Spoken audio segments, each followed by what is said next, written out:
main topic here today. So let's move on to our final main topic. And our final main topic today gets submitted to us by Darren A, who writes, "Hey, John, with the Obi-Wan series," this has come up a lot in the last year, but particularly in the last couple of weeks, "with the Obi-Wan series on the way and Darth Maul appearing in Solo, wouldn't it make sense to have Maul make an appearance in the show? He is wildly popular with the fans. There's no doubt about that. And people want to see it. I know you mentioned the conflict on Darkside Lightside, but to me, the benefits are way more than the drawbacks. What are your thoughts?" All right, thanks for sending that in, Darren A. And what Darren A is basically talking about with what Christian Harloff and I covered yesterday on Darkside Lightside, which, by the way, the new episode is up. You can go check that out. And by the way, new episode of The Weekly Hero is today with me and Robert Meyer Burnett. Check that out at 3 p.m. Pacific Standard Time. We'll talk about that later. Is this notion of Darth Maul, a character that clearly died in The Phantom Menace, but Clone Wars decided to magically bring him back because he's super popular with people. Super popular. And then, to a lot of people's surprise, he makes that surprise appearance in the Solo movie, which was great. Yep. I'm going to give it, that was great. What everybody wants to see, and I get it, is Obi-Wan versus Darth Maul. And a lot of people have talked, ever since they announced that they were doing an Obi-Wan series, that what they really want is for Darth Maul to be the villain. What Darren is talking about on what we addressed on Darkside Lightside yesterday is this point. They can't. Because according to the animated show, Star Wars show Rebels, which dedicated practically an entire season to this, Darth Maul discovers that Obi-Wan is still alive, finds out he's on this distant world of Tatooine, and about 4 years before the events of Star Wars A New Hope, tracks down Obi-Wan on Tatooine. They have a very brief fight. Like it's, Jin Jin dead. And that was it. It was built up to this whole thing. And I'm like, really? That's the fight they have? I guess they just wanted to establish just how powerful Obi-Wan had become. But whatever. They have a very short fight. Darth Maul dies in Obi-Wan's arms. And that's it. It's done. That's canon. According to Lucasfilm, these shows, Clone Wars, Rebels, these are canon. That means it is the official history of Star Wars. Obi-Wan has nothing to do with Darth Maul until one day, out of nowhere, Darth Maul jumps up out of the sand. I'm here! And then, ching, ching, dead. And that's it. That's all. That also, from Obi-Wan's perspective, that's all that happens. Now, the argument, Rob, that some people have made to me, and I understand where they're coming from, has been, okay, granted, but a lot of people have not watched Rebels, which is true. The vast majority of people have never watched Rebels. And people really love Darth Maul, which is also true. They really do. And they really want to see Darth Maul and Obi-Wan again, which is true. They do. So their argument goes, so therefore you need to ignore what happened in Rebels and have it happen in the show. And believe me, I understand that. I do.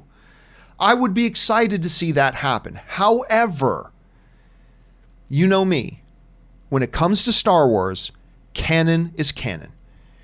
Because here's the thing, if they just throw that away, then essentially this wasn't just some minor thing that happened in some episode on one of the shows.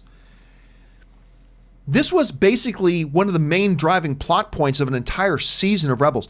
If Star Wars now in the movies say, we are ignoring that canonical fact, and we are ignoring what happened in one of the canon shows, one of the big storylines in the shows, and that big major event that happened, if the movies say we're ignoring that, then everything is out the window. Everything is out the window. No longer can we ever say that anything with any certainty is canon that happened in one of these shows or novels that they so proclaim are canon. It's all gone. None of it is canon anymore. Do you do that? Do you say nothing we have done ever outside of the movies is canon again, at the expense you can have one villain in one show? while it would be boner material for sure to see these two battle it out again, that's too high of a cost. It's too high of a cost. It's not just ignoring one episode of one show. It is basically taking all of canon material outside of the movies and setting a match to it and saying none of it's canon. None of it you can rely on, because you can either rely on canon and say that is history, that is fact to Star Wars, and we build around that, or you say it's all gone. And while I would love, it would be fun. Listen, I wish I could go back in time and say that never happened, so we could have an Obi-Wan and Maul storyline in an Obi-Wan series. I wish I could do that, but I can't do that. So that's why, to me, Rob, and I haven't talked to you about this, so I don't know. But that's why, to me, as cool of a sounding idea as it is, they simply can't do it. They cannot do it, and they will not do it. That's how I feel about it. So, Rob, I'm curious to know, how do you feel about it? What do you think they can or can't do? Well, I'm a big canonista. I'm a continuity pornographer. I love canon. I want hardcore canon. That's what I like. I like that for Star Trek, and one of the reasons that Star Trek Discovery makes me want to set my world on fire is because it's not canonical, even though it is. But now here's the thing. I know that the Obi-Wan Kenobi series is supposed to take place like 7 years after Sith. Something like that. Somewhere, yeah. I'm not sure exactly. So it takes place before Rebels. The series takes place before Rebels. So theoretically, you could do some... I mean, I don't know when Darth Maul was put back together and he takes over the Asian Dawn movement, whatever the sunrise... Asian Dawn? Asian Dawn. Asian Dawn was in Die Hard. Yes. This is the thing in Die Hard. I love when he makes up that story. But the Asian Dawn movement, I always say. But what is the name of the criminal organization that Maul works for? The Crimson. It's the Crimson Dawn. It's Crimson. It's Crimson Dawn. Crimson and then Sunset. In the comics, it was a different name. Yeah, it's a different name. So maybe they could meet, because as long as it's pre-Rebels, you could tell a story. I don't know what the story is going to be. I mean, maybe they cross paths, and that's why Maul goes after. But in Rebels, one of the key storylines was Maul never knew Obi-Wan was still alive. And then he discovers that Obi-Wan is still alive, and immediately goes to Tatooine. He's but you're right. See, I think you whether you want to believe or not, Clone Wars and Rebels are, like you said, canon. They're real. They're not real. They've said it. They're real. Now, if there's a way that Obi-Wan is incognito, and Maul doesn't know that Obi-Wan is a Jedi, it's like, how many times does somebody go undercover and you think he's somebody else and it turns out not to be? And maybe that's what Maul gets so crazed by is that Obi-Wan gets one over on him, because he thinks it's somebody else. I don't know. But I think we have to deal with the fact that as cool as that fight would be, and dude, who doesn't want to see that fight? Of course. Who doesn't want to see that fight? Yeah. I mean, I want to see that fight. Get Ray Park back to... and the age is correct. Ray Park's age is correct. It all works out. It could be canonical. I'm all in, but it is what it is. And you can't just say, it makes my gums bleed to say to know that somebody's like, well, no one's seen Clone Wars and no one's seen Rebels, so we can just disregard those things.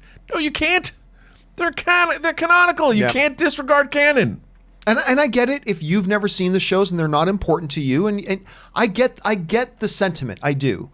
But at the bottom line is you just can't do it, because you're not only torching the canon of one thing, you're torching all of canon, and you just can't do it. But listen, guys, I decided to make that the subject of today's question of the day, and I put it to you guys to simply ask you guys the question.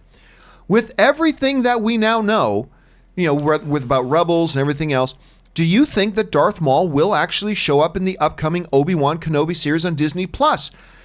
And surprisingly, a lot more of you think he will than I thought you would. Right now, 56% of you say no, he will not show up in that, which is where I fall on this, obviously. But a full 44% of you still believe that yes, he will show up in that thing, which I think is fascinating that many people right now. Again, I put up this poll just before we started the show. About 1,800 of you guys have voted on it already. So that is intriguing. So the question I have for the rest of you guys is simply that. Do you think they will actually have Obi-Wan and Darth Maul meet again in an Obi-Wan series? We need to know what you guys think. John, I'm not up on this, but what doesn't Rebels takes place very close to the beginning of A New Hope. Yes, when Maul actually tracks Obi-Wan down, it ends with Obi-Wan looking off onto the Skywalker moisture farm and seeing a young Luke running, a silhouette of a young Luke. So it's just a couple of years before the events of Star Wars: A New Hope. Right. Okay. So maybe there's some contrived way they can get these two together. But it's good. There's just no way to do it without cracking canon. That's the problem. True. So anyway, guys, what do you think about all that? Jump down to the comment section below and let us know your thoughts. All right.